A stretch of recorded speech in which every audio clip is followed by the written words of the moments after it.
外媒评述说，中国的崛起让美国衰落成了唯一的选择。拿破仑的话成真了。观众朋友、网友朋友，大家好，我是付先少。近日，南华早报发表了英国独立记者托马斯·福尔克的文章。福尔克在文章中称，随着中国的崛起，衰落不再是美国能够抗拒的选择了。作者表示，随着中国地缘政治影响力的增强，正在迅速地缩小与美国在经济和军事方面差距。中国与美国的关系非常像当年的荷兰和英国，一个势不可当的崛起大国将荷兰从特权地位上赶走。那么近年来呢，华盛顿与北京之间的竞争已成为国际政治的主导方向。美国作为世界唯一的单极超级大国的地位岌岌可危，它将是又一个经历衰落的超级大国。很多媒体呢曾经都引用过拿破仑的一句所谓的名言，就让中国沉睡吧，当他醒来时，他将震撼世界。这句名言呢，我们目前呢不评述它的真伪，但是呢，很多人都认为这句话是拿破仑说的，而且呢，似乎呢这句名言已经成为了现实。20多年来，中国一直是崛起大国的缩影，也是唯一具备挑战美国作为全球霸主地位的国家。中国是世界上的第一人口大国，也是增长速度最快的主要经济体。其特征呢，是我们已经成为世界第一制造大国、第二大的消费国和第二大的军费国。中国是否会最终超越美国，成为世界第一大经济体？这个恐怕已经不是问题了，只是什么时候实现的问题，或者是中国人愿不愿意玩霸权。尤其令人印象深刻的是中国缩小与美国的经济差距的能力。1960年，中国的 GDP 约为美国的11%，2019年这一比例呢为67%，2021年这一数字呢接近80%。随着地缘政治影响力的扩大，中国的影响力也在不断的提升。我们的崛起引发了一个问题，即人们是否已经看到了美国实力的顶峰，以及它的衰落是否不可避免。美国在过去几十年里也曾经被多次认为将处于衰落状态，最后呢都被证明不真实。包括冷战时期、越南战争之后，都曾经有很多专家预测美国已经衰落了，但是最终呢，似乎美国并没有衰落。一方面，美国从来没有遇到过像中国这样的拥有巨大潜力的挑战者，而且追赶的速度飞快。当然，美国的衰落并不一定意味着它将失去超级大国的地位，因为在世界军事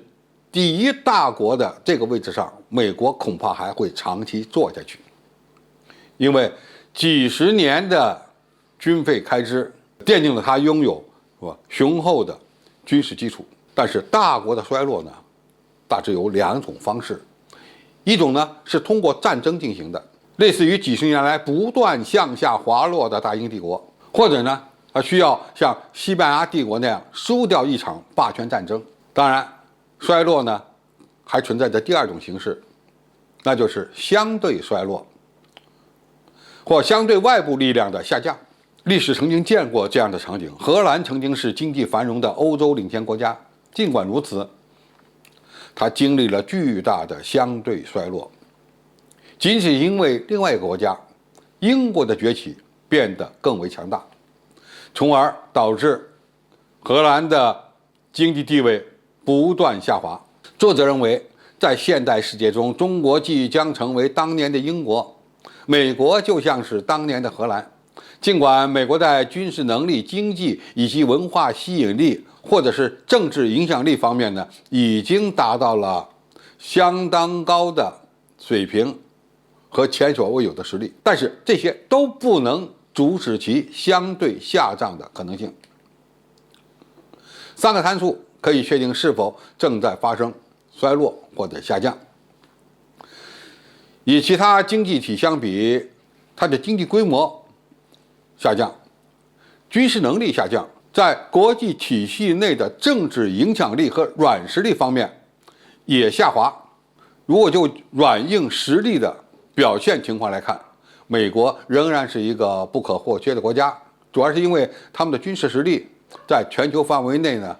拥有较强的制衡能力。鉴于其军事优势的影响力和制衡能力，它发起或者阻止战争、调节或谈判的能力依然前所未有。然而，随着美国有逐渐回归孤立主义的趋势，美国在国际舞台和国际社会中呢开始调整方向。欧洲人也不相信华盛顿会无条件地支持他们，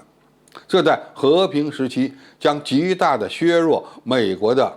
战略影响力。美国现在还面临着基础设施的衰落，甚至还有可能呢重新引入孤立主义，再加上美国内部的分裂、